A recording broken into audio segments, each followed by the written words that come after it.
Ujú. Derechos de la personalidad y de la familia. Blandis Morín Sariñana, Miriam Guadalupe Moreno González, Muñoz Lemus, Brittany Alexa. Es el equipo quien hablará sobre el nombre. ¿Qué es? Es uno de los derechos de la personalidad de todo individuo. Es su nombre, ya que es lo que lo identifica. En México no existe aún una regla especial del derecho internacional privado que indique cuál es la ley aplicable al derecho de una persona sobre su nombre. En el Código Civil Federal, en su artículo 58, nos hace mención que el acta de nacimiento se levantará con asistencia de dos testigos.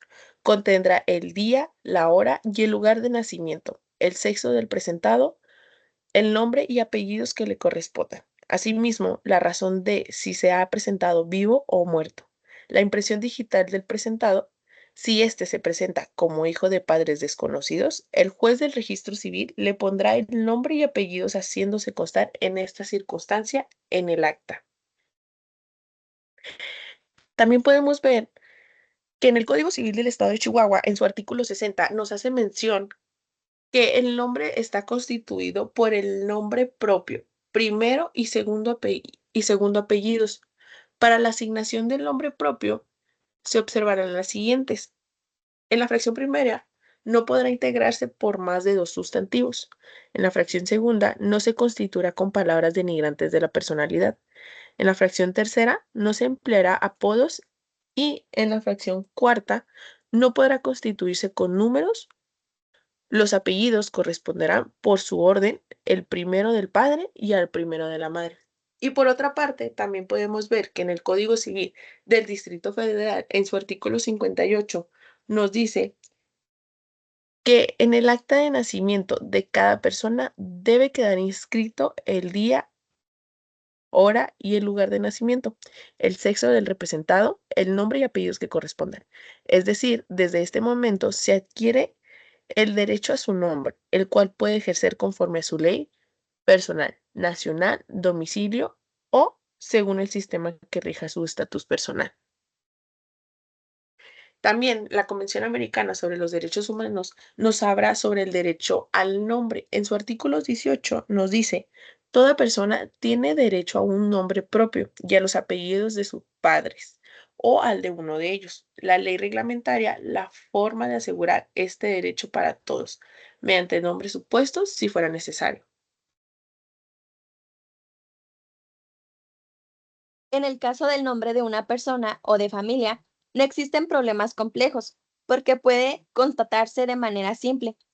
Por lo general, en los procesos de defensa del nombre, la competencia es la del mismo lugar en que se encuentra el registro público, donde está registrado el nombre de la persona, porque este será tribunal al que aclarará cualquier modificación registral. En algunas entidades federativas, los encargados del registro civil asumen facultades con base en circulares de dudosa constitucionalidad. En varias de estas se establece que el encargado del registro civil deberá rechazar nombres extranjeros u ofensivos. Tal vez esto es comprensible en la medida en que procuran evitar que ese niño durante su vida sea objeto de burlas debido al nombre.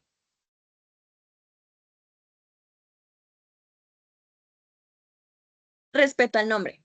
El respeto al nombre se advierte con mayor facilidad en el caso de los naturalizados. Según la ley mexicana, el extranjero que se naturaliza mexicano no está obligado a castellanizar su nombre, cambiarlo o traducirlo. Un punto importante a mencionar es que en Alemania la posibilidad de cambiar de nombre depende de la ley de nacionalidad de una persona. Lo mismo ha ocurrido en España y otros países, así como en algunos tratados europeos. Existe respeto al nombre como parte de la personalidad del individuo, pero al mismo tiempo hay un interés del Estado en controlar en sus registros a aquellas personas que fueron inscritas como sus nacionales, tanto para control interno como internacional. En este ámbito subyace una política económica clara, la ampliación del crédito y sus accesos internacionales. y la recaudación fiscal internacional que exigen el delito de fraude por uso de varios nombres se ataque de esta forma. Es importante señalar la autonomía de la voluntad del individuo. En materia de cambio de nombre, en el plano interno se anula con un dispositivo de orden público cuya procedencia principalmente es internacional.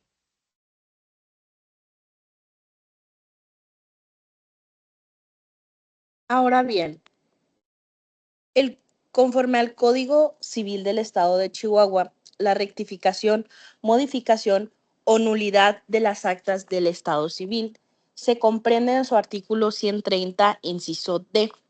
Cuando sea necesario modificar el sustantivo propio registrado en una acta por ser discriminatorio, peyorativo, denigrante o que expone a la persona al ridículo afectando su dignidad humana.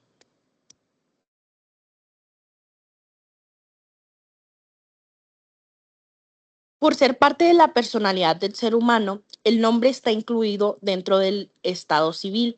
En México, las leyes varían en entidades federativas. Lo regulan en base a la ley del domicilio y aunque lo rijan por la Lex Fori, suelen respetarse tradiciones y derechos adquiridos en otros lugares cuando se trata de extranjeros que han decidido vivir en México. Prueba de ello es el orden de los apellidos. En algunos países se acostumbra a usar primero el apellido materno o el orden de los apellidos es distinto al habitual en México, donde se utiliza primero el apellido del padre y luego el de la madre. La mujer casada abandonada su segundo apellido y toma el primer apellido del marido. Se deja atrás en todo caso los apellidos propios de la familia de la mujer. A la persona adoptada se le suele también registrar con el apellido de los padres adoptivos. Lo anterior contrasta con lo que se observa en otros países, donde el apellido del hijo corresponde al de la madre o el de la madre no es tomado en cuenta y solo se registra el del padre. La mujer casada, si así lo desea, abandona el apellido propio y solamente se queda con el del marido, como sucede en Estados Unidos. El orden de los apellidos varía según el lugar o simplemente puede adoptarse uno solo.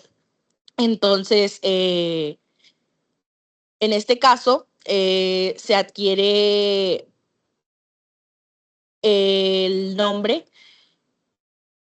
exactamente igual cuando han decidido vivir en México o pueden usar el nombre sin traducción o mantener el orden de los apellidos.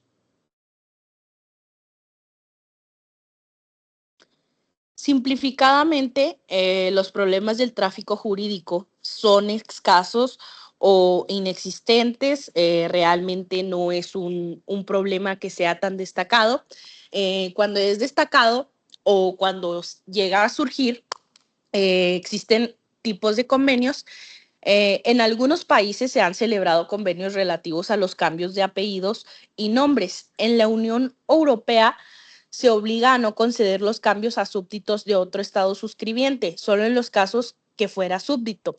En este marco sí se pueden admitir eh, uno de tales estados y considerar dicho cambio. Como ya se mencionó, el interés del Estado es controlar el registro de aquellas personas que fueron inscritas en su nación para control interno e internacional, en el cual subyace una política económica clara, la ampliación del crédito y sus accesos internacionales de recaudación fiscal.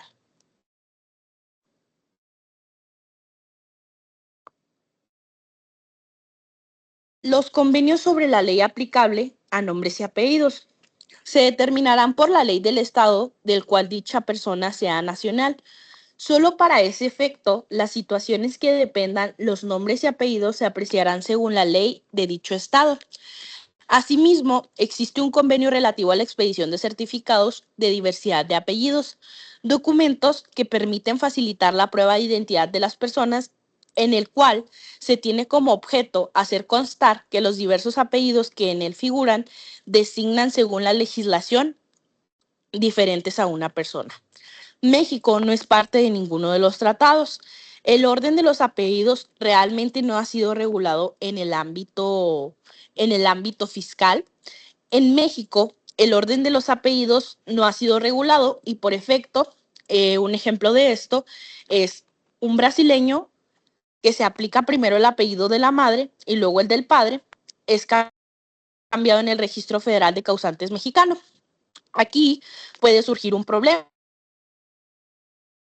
Los apellidos son de la competencia de las entidades federativas, el gobierno federal no los toma en cuenta y tampoco a la competencia extranjera. Sus reglas federales recurren al apellido paterno y luego al materno. Se imponen por la autoridad administrativa como si fueran leyes imperativas. El objetivo de esta normatividad es la unificación de ciertas políticas de control poblacional, pero desatienden las disposiciones que regulan el nombre. Ahora hablaremos cuándo es permitido el cambio de nombres y o de apellidos. Se nos menciona en la fracción primera que si alguien hubiere sido conocido en su vida social o jurídica con nombre propio diferente al que aparece en su acta de nacimiento.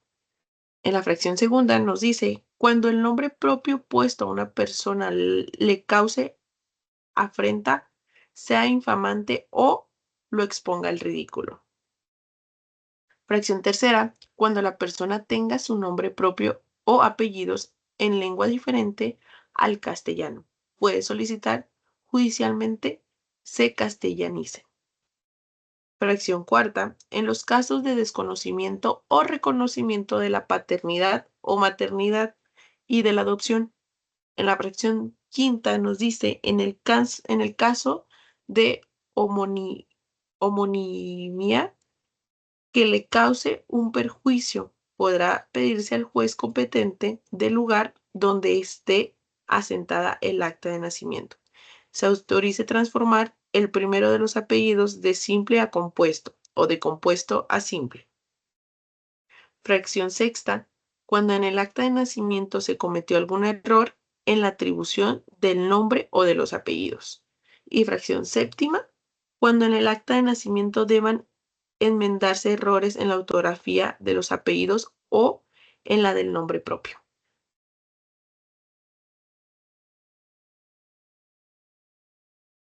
Uno de los ejemplos a mencionar es cuando una persona de nacionalidad mexicana ha radicado durante los últimos 5 años en el estado de Texas, Estados Unidos de América. El nombre con el que originalmente se registró en México es Miguel Campos. Ahora desea llamarse Michelle Fields, aunque algunas leyes mexicanas no permiten este cambio. La ley de Texas sí. En este caso, como el domicilio del solicitante se encuentra en un territorio cuya ley permite el cambio, la autoridad tejana podrá acceder a la solicitud de cambio. En estas condiciones, la autoridad mexicana correspondiente al lugar en donde originalmente fue registrada esta persona deberá dar cumplimiento a lo que haya decidido el tribunal del lugar del domicilio de esta, con los límites del orden público. Otro de los ejemplos es un francés domiciliado en México tiene un apellido que en su idioma original no parece ofrecer problemas, pero pronunciado en español resulta ofensivo. El extranjero solicita al Tribunal de Nuevo León cambiar su apellido por uno castellanizado para evitar el problema. En este caso, el juez autorizará el cambio sin necesidad de tener que consultar el derecho francés para saber si dicho cambio es posible.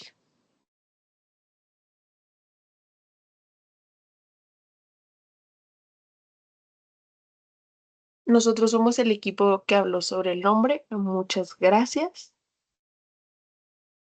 Hasta luego.